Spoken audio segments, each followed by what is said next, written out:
everybody's been killed from the regime. They're really starting off. There's automatically a regime change.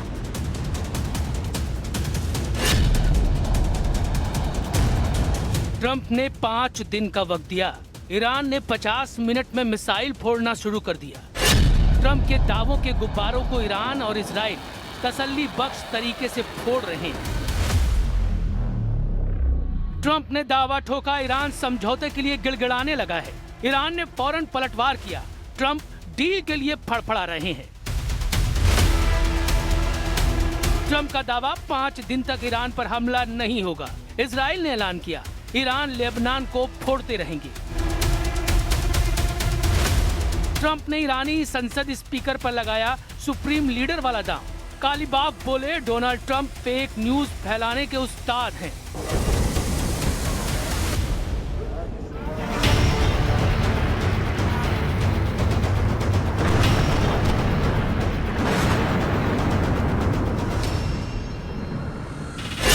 जिन्होंने युद्ध भड़काया वो सब बैकफुट पर हैं, लेकिन इसे कबूल करना किसी को मंजूर नहीं, क्योंकि हवा का रुख ईरान के हक में है। इसमें किसी को शक नहीं कि ईरान हावी है। हार्मुज से फारस की खाड़ी तक ईरान ने सुपर पावर की हेकड़ी गुल कर रखी है। खाड़ी में ट्रंप के दोस्तों को ईरान मिसाइलों की डोज देता जा रहा है। हैरत अंगेज खबर ट्रंप के रिफाइनरी में विस्फोट की आई है।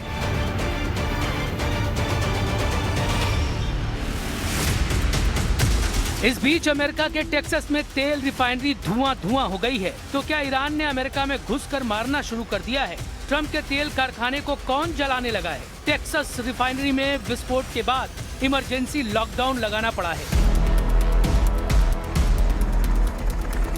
ट्रंप ने ईरान पर 5 दिन हमले नहीं करने का ऐलान कर रखा है, लेकिन इजराइल ने ट्रंप की कसम तोड़ने के सिग्नल दे दिए हैं। नेतन्याहू ने ऐलान किया है कि डील से पहले ईरान पर हमला नहीं रुकेगा।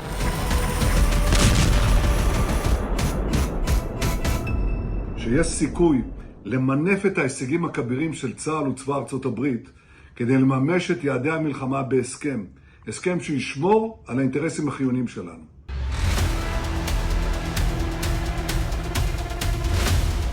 अमेरिका ईरान में बैक चैनल बातचीत में सॉलिड रिजल्ट का दावा किया जा रहा है, लेकिन सच ये है कि ईरान कोई रियायत देने के लिए तैयार नहीं। ईरान की सख्ती से ट्रंप उन मध्यस्थ देशों पर भड़क गए हैं जिन्होंने डील का ऑफर देकर उनकी फजीहत करवा दी है। इनमें पाकिस्तान का जनरल आसिम मुनीर भी एक है।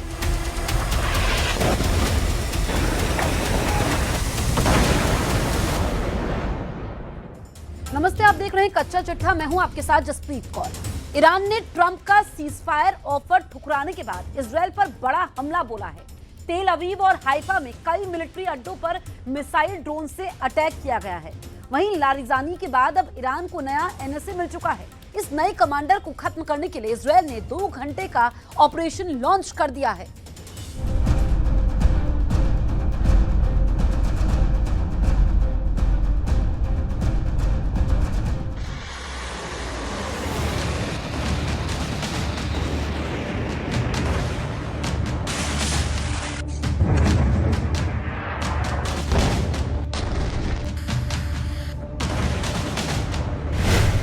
ईरान ने ऑपरेशन ट्रू प्रॉमिस 4 का विस्फोटक 79वां राउंड शुरू किया है।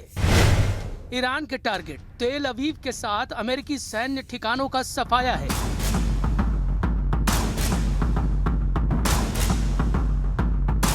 ट्रंप 5 दिन शांति चाहते थे। ईरान ने उन्हें 50 मिनट भी नहीं दिए। युद्ध में जब सब कुछ ईरान के हिसाब से चल रहा है तो वो किसी को शांति से बैठने देने के लिए तैयार नहीं। ईरान के बारूदी पलटवार के बाद इजराइल ने 5 मिनट का भी सब्र नहीं दिखाया। फिर से लड़ाई खूंखार स्टाइल में भड़क गई। लेबनान में इजराइल मार रहा है। तेल अवीव में ईरान तबाही मचा रहा है। इराक में ईरान समर्थक लड़ाके तांडव मचा रहे हैं।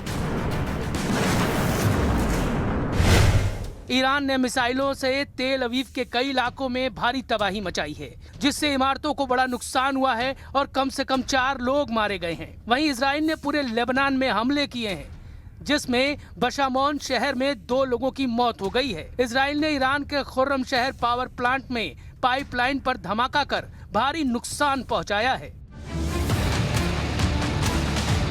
ईरान के रेवोल्यूशनरी लड़ाकू ने भी जबरदस्त पलटवार कर रखा है। इजराइल में तबाही की फिल्म ईरान दिखाने लगा है। ये ड्रोन वीडियो ईरान ने रिलीज किया है, जिसमें तेल अवीव की बर्बादी के दृश्य हैं। ड्रोन वीडियो में मिसाइल धमाकों से खंडहर बनी इमारतें और कबाड़ बनी गाड़ियां देखी जा सकती हैं। ट्रंप के पीस ऑफर को ईरान ने मिसाइल धमाकों से खारिज कर दिया है। रेवोल्यूशनरी लड़ाकों ने वॉर स्टेटमेंट नंबर 46 रिलीज किया है, जिसमें कहा गया है कि इजराइल ने रेड लाइन क्रॉस कर दी है, जिसका भयानक बदला लिया जाएगा। ये ऐलान ट्रंप के 5 दिन शांति बनाए रखने वाले बयान के बाद किया गया है। यूएस मिलिट्री के सेंट्रल कमांड के चीफ ने आरोप लगाया है कि ईरान मिलिट्री टारगेट की जगह अब सिविलियन पर हमले करने लगा है। ईरान इंटरनेशनल को दिए इंटरव्यू में एडमिरल ब्रैड कूपर ने कहा कि ईरान में फिलहाल तख्ता पलट का कोई आसार नहीं है, क्योंकि ईरान की जनता सड़कों पर आने के लिए तैयार नहीं। ब्रैड कूपर ने आरोप लगाया है कि रेवोल्यूशनरी गार्ड नागरिकों को ढाल की तरह इस्तेमाल कर रहे हैं। They need to stop putting the wonderful Iranian people at risk by firing missiles and drones from inside populated areas. I've seen it with my own eyes. They continue to do this. They have no care for the people. Iran जिस तरह से attack mode में है, उससे Trump खुद को 5 दिन हमला करने से रोक पाएंगे, इसके आसार कम है, क्योंकि जिन मोहम्मद बागेर गलीबाफ से ट्रंप सीज फायर डील को फाइनल करना चाह रहे हैं, उन्होंने बैकफायर कर दिया है। ट्रंप ने दावा किया कि ईरान के टॉप लीडर से उनकी डील फाइनल होने वाली है। अमेरिका के न्यूज आउटलेट एक्सियोस ने व्हाइट हाउस के हवाले से बताया कि ट्रंप सरकार ईरान के संसद के स्पीकर मोहम्मद बागेर गालिबाफ को कॉन्फिडेंस में ले चुकी है। रिपोर्ट में ये तक कहा गया कि गालिबाफ से बातचीत करने के लिए अमेरिका के उपराष्ट्रपति जेडी वेंस को भेजने की तैयारी है। खबर है कि ट्रंप ने रेवोल्यूशनरी गार्ड के पूर्व लड़ाका को ईरान का नया सुप्रीम लीडर बनाने का ऑफर तक दिया है। ट्रंप दावा कर रहे हैं कि वो ईरान के सबसे इज्जतदार लीडर से डील कर रहे हैं। Steve Witkoff speaking with Mr. President. A top person. Don't forget, we've wiped out the leadership phase 1, phase 2, and largely phase 3. But we're dealing with the man who I believe is the most respected and the leader. It's a little tough. We've wiped out everybody. Trump जिस top leader से deal की उम्मीद पाले बैठे हैं, वो उनका mood खराब करने वाला बयान दे रहे हैं। बागेर कालिबाफ ने दावा किया कि उन्होंने किसी से कोई बात नहीं की है। सोशल मीडिया पोस्ट में कालिबाफ ने लिखा, ईरान की जनता हमलावरों को सजा देने की मांग करती है। इस लक्ष्य को हासिल किए जाने तक ईरान के सभी कमांडर और लीडर अपने सुप्रीम लीडर के साथ मजबूती से खड़े हैं।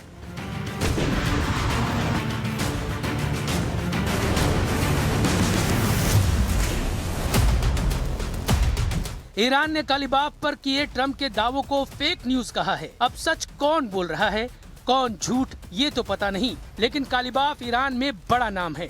वो कभी अली खamenei के खास थे, लेकिन उनकी महत्वाकांक्षा किसी से छिपी नहीं है।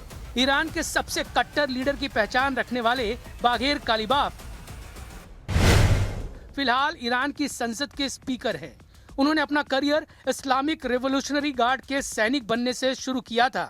सैनिक से प्रमोट होकर वो IRGC में जनरल के ओहदे तक पहुंचे। सेना से रिटायरमेंट के बाद कालिबाफ ने तेहरान के मेयर का चुनाव जीता। इसके बाद वो 2 बार राष्ट्रपति पद का चुनाव लड़ चुके हैं। 2013 में बागेर कालिबाफ हसन रूहानी से प्रेसिडेंट इलेक्शन में हारे। फिर 2024 के राष्ट्रपति चुनाव में उन्हें मसूद पेजेश्कियन ने शिकस्त दी। शायद यही वजह है कि कालिबाफ की हसरतों को सुपर पावर कैश करना चाहता है, लेकिन ट्रंप के युद्ध में ब्रेक लेने से ही इजराइल की हार की भविष्यवाणी शुरू कर दी गई है। इसलिए इजराइल इस मोड़ पर युद्ध से पीछे हटने को तैयार नहीं। उधर इजराइल के पूर्व एम्बेसडर एलन पिंकॉस ये कह रहे हैं कि ट्रंप इजराइल के धोखे से पीछे हटने पर मजबूर हुए हैं। कतर के न्यूज चैनल को दिए इंटरव्यू में एलन पिंकॉस ने कहा है, अगर ट्रंप ने नेतन्याहू के एतराज के बावजूद बातचीत के लिए जोर दिया है, तो ये संकेत है कि उन्हें इजराइल से इस बात पर धोखा मिला है कि जीत कितनी जल्दी और जबरदस्त होगी और सरकार बदलना कितना मुमकिन है। ट्रंप के सीज फायर ऐलान से इजराइल में भारी निराशा है। द यरूशलम पोस्ट की रिपोर्ट के मुताबिक इजराइल को उम्मीद है कि ईरान से ट्रंप की डील की उम्मीद न के बराबर है, क्योंकि दोनों के अहम का टकराव उन्हीं मुद्दों पर अटकेगा जिनसे युद्ध भड़का। इसी वजह से इजराइल हमलों की रफ्तार कम करने के लिए तैयार नहीं है। ट्रंप के रोकने के बाद भी इजराइल ने सभी फ्रंट एक्टिव कर रखे हैं। עשה טעות קשה מאוד שתקף את ישראל בשליחות משטר הטרור האיראני, והוא משלם וישלם על כך מחיר כבד. ממשלת לבנון התחייבה לפרק את החיזבאללה מנשקו בדרום לבנון, בכל לבנון, ולא עשה כלום. इजराइल का प्लान ईरान अच्छी तरह से जानता है, इसलिए अली लारिजानी की पोस्ट पर नया वॉर कमांडर चुन लिया गया है। ईरान की सुप्रीम नेशनल सिक्योरिटी काउंसिल के नए सचिव मोहम्मद बाक़िर जुल्कद्र बनाए गए हैं। ईरानी राष्ट्रपति के कम्युनिकेशन डिपार्टमेंट के अधिकारी ने सोशल मीडिया पर जुल्कद्र की तैनाती की जानकारी दी है। Bagher Zolghadr Islamic revolutionary guard corps के कमांडर रह चुके हैं। 1989 की इस्लामिक क्रांति से पहले जुल्कद्र मंसूरन ग्रुप से जुड़े थे। ईरान के परमाणु और मिसाइल प्रोग्राम से जुड़े रहे जुल्कद्र पर यूएन ने प्रतिबंध लगा रखा है। ईरान की लीडरशिप को यकीन है कि वो लीड ले चुके हैं। खाड़ी देशों ने ट्रंप को क्लियर मैसेज दिया है कि युद्ध का अब एक एक दिन उन पर भारी पड़ रहा है। हॉर्मुज पर ईरान की नाकाबंदी खाड़ी मुल्कों की कंगाली की वजह बनने लगी है। अमेरिका को एहसास हो रहा है कि युद्ध उसके लिए हानिकारक है, लेकिन इजराइल का मकसद अभी पूरा नहीं हुआ है। ईरान में न सरकार बदली है, न ही ईरान के हथियारों के गोदाम खाली हुए हैं। ऐसे में ट्रंप के 5 दिन की कसम कायम रहने के चांस बेहद कम हैं। ट्रंप को मालूम है कि उन्हें बैड न्यूज के लिए हमेशा तैयार रहना है। इस युद्ध में अब अमेरिका ईरान का दूसरा बड़ा टारगेट है। अमेरिका ने एक बार फिर कुवैत की जमीन से ईरान पर हाइमार्स रॉकेट दागे हैं। इसके बाद ईरान ने जो पलटवार किया है, वैसी चिंगारी अब अमेरिका की जमीन पर भी नजर आ रही है।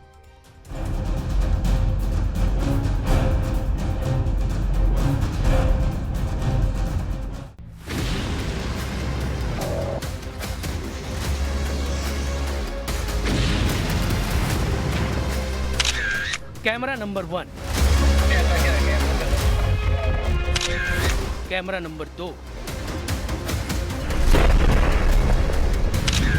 कैमरा नंबर 3,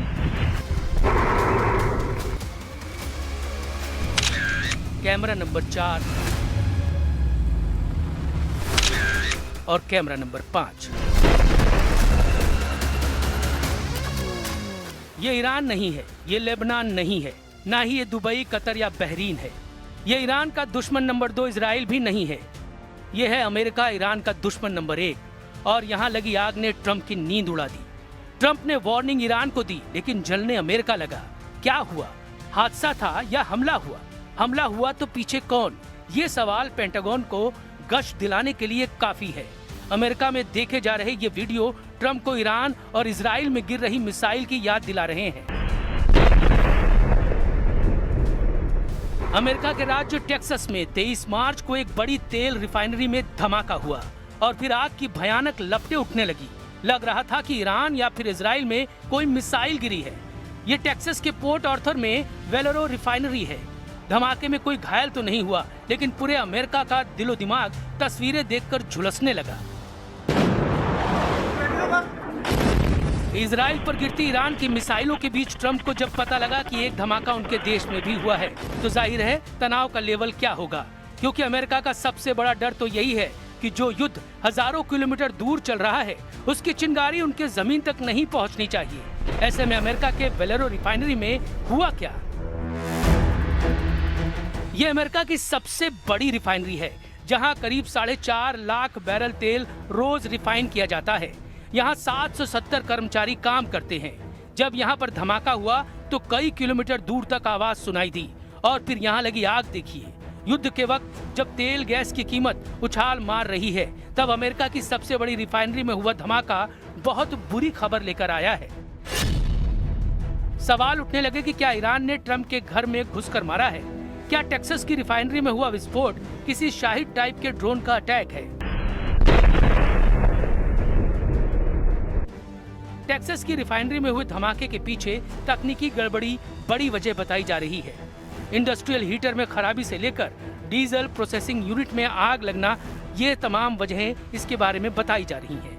लेकिन जब तक ये तस्वीरें ट्रंप के सामने रहीं, उनके तनाव का मीटर रिकॉर्ड तोड़ रहा था, क्योंकि ईरान वाले खतरे का असली डेंजर जोन तो इजराइल बना हुआ है। इसका सबूत डिमोना पर हुआ दूसरा सबसे बड़ा अटैक है। वो ईरान की मिसाइल कैसे आई और कैसे इजराइल की एयर डिफेंस मिसाइल को चकमा देकर अपने टारगेट पर जाकर फटी, ये वीडियो बता रहा है कि इजराइल के लिए अब ईरान को रोकना मुश्किल हो रहा है। ईरान की मिसाइल जहां चाह वहां राह बनाकर इजराइल पर फट रही है।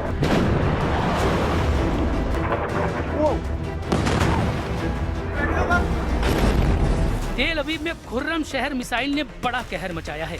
इसके वीडियो वायरल हो रहे हैं। इजराइल किसी भी तरह इन तस्वीरों को रोकने की कोशिश कर रहा है, लेकिन तेल अवीव शहर के बीचों बीच हो रहे हमलों ने हाहाकार मचा दिया है। और तमाम दावों के बीच नेतन्याहू की सेना भी परेशान है कि आखिर ईरान के मिसाइल हमलों को कैसे रोका जाए, कैसे इस आग को बुझाया जाए।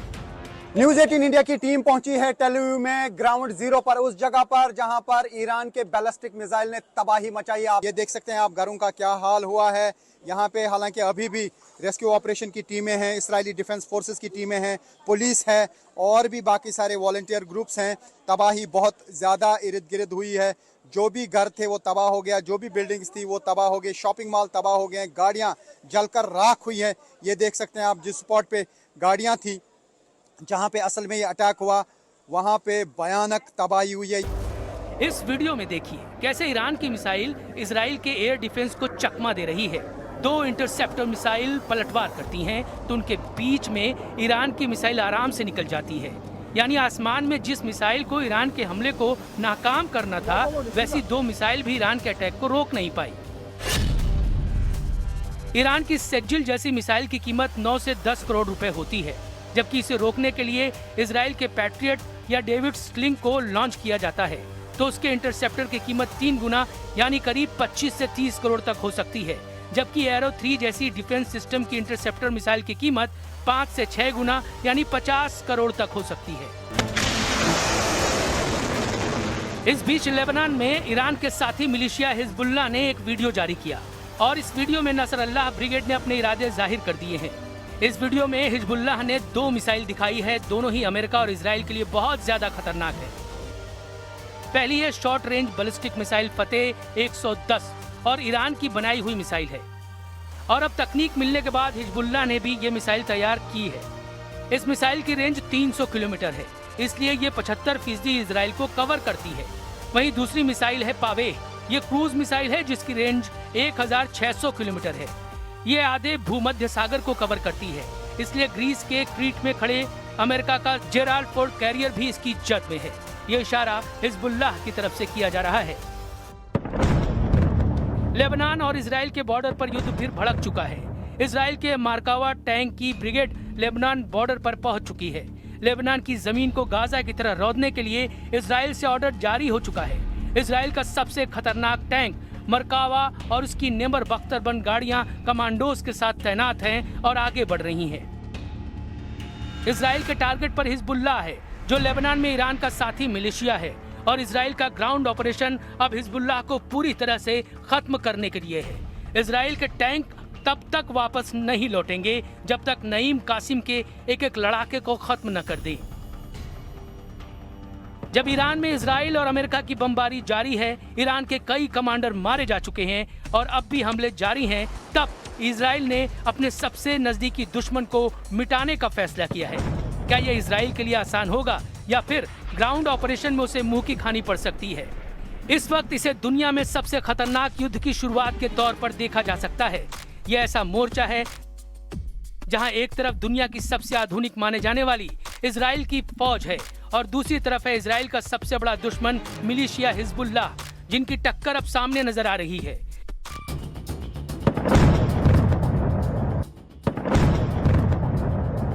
इजराइल की सेना ने ये वीडियो जारी किया है।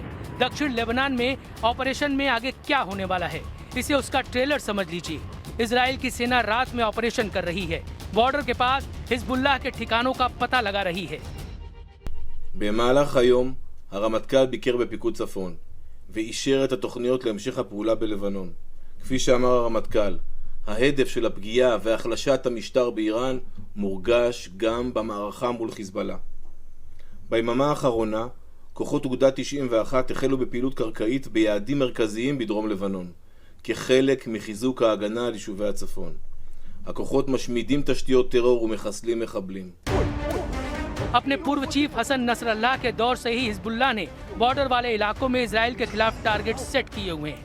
इजराइल से लंबी टक्कर और हथियारों के गोदामों पर हुए हमलों के बावजूद हिजबुल्लाह की रॉकेट फोर्स बरकरार है। उसकी तरफ से 10,000 रॉकेट वाली सुनामी किसी भी वक्त लॉन्च की जा सकती है।